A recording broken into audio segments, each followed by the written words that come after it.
एकदम दुखी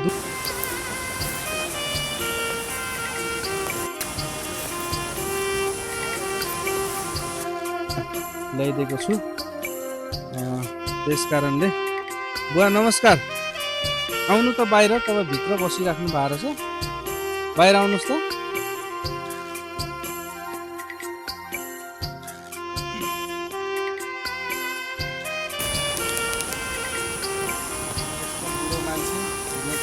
त्यही त भने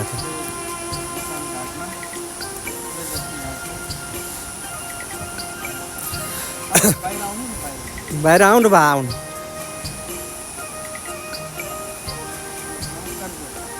तपाईँलाई मैले एउटा कसैले लिएर आएको छु। एक्लै हुनुहुन्छ रहेछ। मैले त्यो पाइप यो लगाउनु न,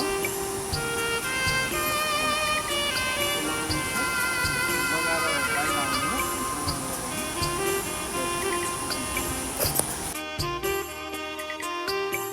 बुवा तपाईँ एक्लै देखेर यस्तो छाप्रोमा होइन, अनि तपाईँलाई कसले माया गर्ला, कसले हेल्प गर्ला भन्ने जस्तो दया लाग्यो।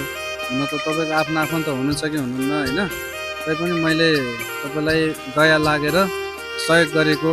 कतिको खुसी हुनुहुन्छ बुवा? एकदम मलाई मलाई आशिष दिनु न त, के दिनुहुन्छ? जे काटेको कुरो पुगिरह तपाईँले आँटेको कुरो पुगोस्। घरमा बाल बच्चा संसार सुरक्षा होस् गरेको कुरो। म 80 वर्ष पुगेको मान्छेले आशिष दिएको, सूर्य भगवान्को आशीर्वाद। 80 वर्ष पुग्नुभयो?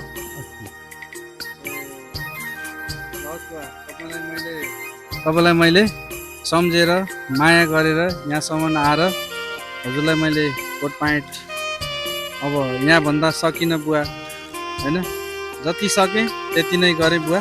हस् धन्यवाद। खुसी हुनुहुन्छ नि? ल हस् बुवा नमस्कार।